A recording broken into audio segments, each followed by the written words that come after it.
If you prefer spending most of your time alone, if many social interactions feel draining to you, if you spend a lot of time in deep thought, self-reflection, and personal creative projects, then you probably lean closer to the introvert side of the spectrum. And you likely have experienced some level of shame, guilt, and embarrassment from society for having these natural tendencies to be alone. You may even believe that you are flawed or not good enough, not outgoing or charismatic enough. That's because there is an extrovert ideal in this world. Not because extroverts are any better people, but because there's not enough awareness in this world about what it actually means to be an introvert versus an extrovert, how they differentiate, and the necessity of both personality types in this world. Yes, your quiet, introverted self is important, special, and needed, and here's why.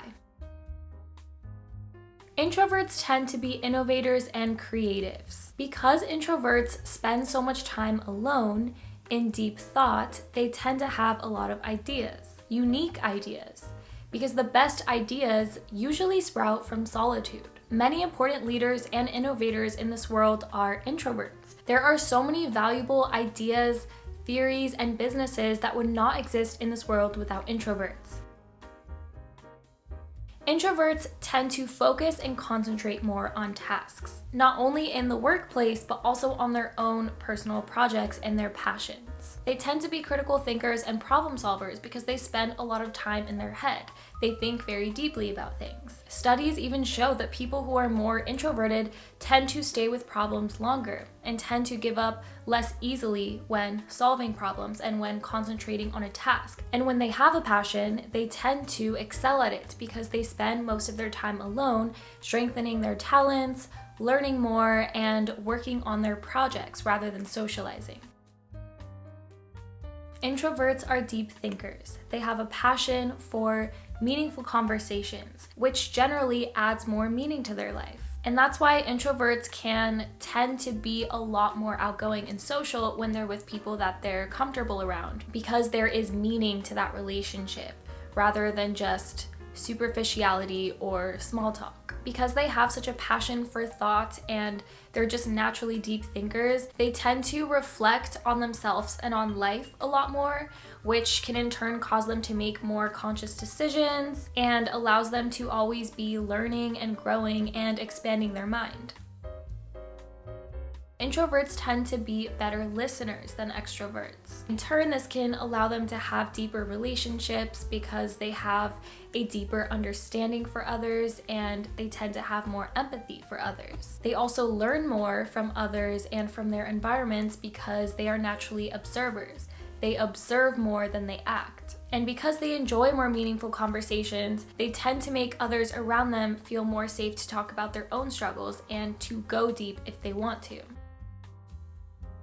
Introverts sometimes may lack in the performance area, but they often offer more substance. And often, substance is a lot more valuable than just solely performance. One employee or leader or manager or entrepreneur, whatever role we're talking about, one may have a lot of charisma and offer very good presentations, but an introvert may have really great ideas and very valuable thoughts and more valuable solutions. They just sometimes struggle to present it in a way that an extrovert can and show that sort of same confidence and enthusiasm and boldness as an extrovert can. Introverts usually tend to speak when they feel that they have something useful to say, not just to talk. They don't just talk to talk. And because they think before acting and speaking, they're often seen as more wise.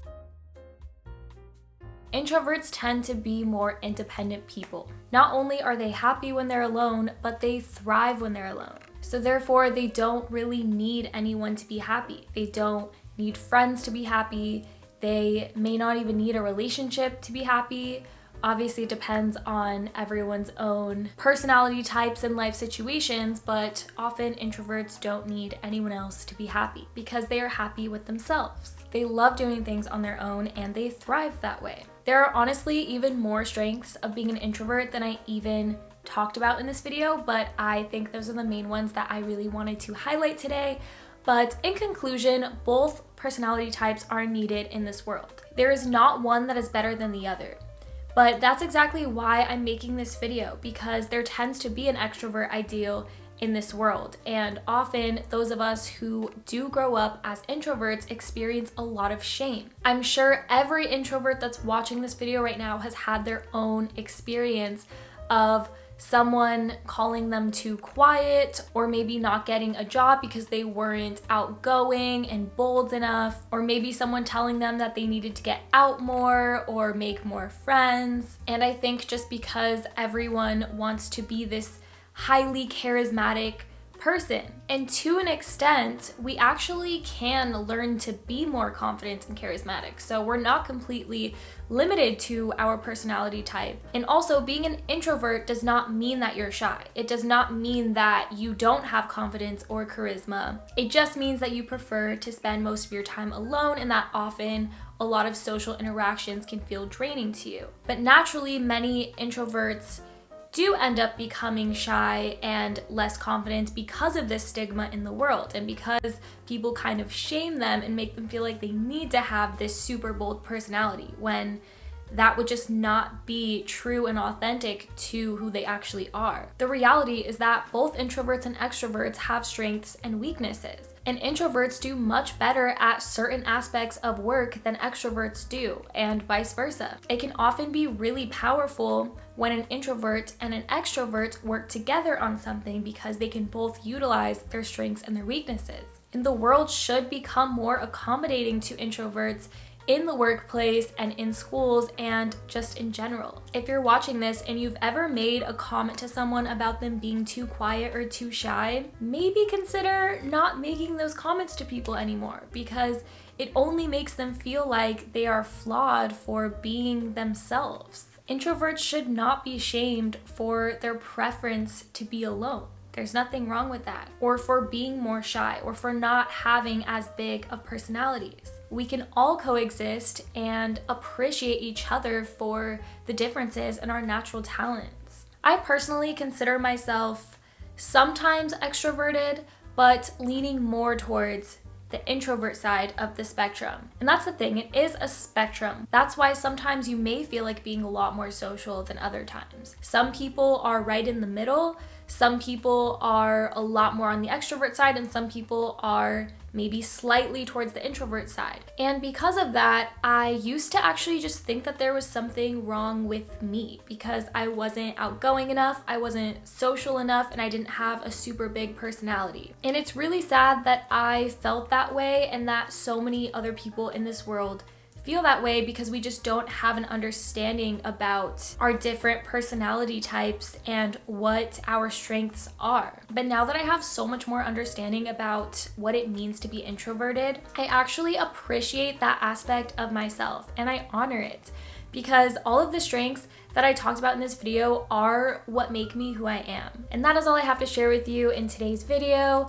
Thank you so much for joining me today, and make sure to leave a comment letting me know whether you lean more towards being an introvert or an extrovert and how you feel about that, what you believe some of your strengths or weaknesses are. I would love to hear. Also, if you are interested in learning more about this topic and seeing more of these studies that I briefly talked about, I highly recommend reading the book Quiet by Susan Cain. I have it right here. This is an amazing book talking about pretty much everything that I just said, but a lot more in depth. It's funny because I have a past video I think I made maybe like a year and a half ago about why I love introverts, and that was back when I initially just started understanding and embracing my introvertedness, but that was also before I read this book and saw all the studies that I saw. So now I just have an even deeper understanding and appreciation for introvertedness. So I just really wanted to share that with you today, because I want you to understand yourself better and appreciate yourself and stop feeling like you have to be a certain way. I want you to feel comfortable and happy to just be exactly who you are. If you resonated with the things that I had to say in this video, then make sure to give it a like. That really helps support me. And most importantly, subscribe to this channel. I would love to have you a part of my safe space community. But other than that, I really hope that I see you in the next video.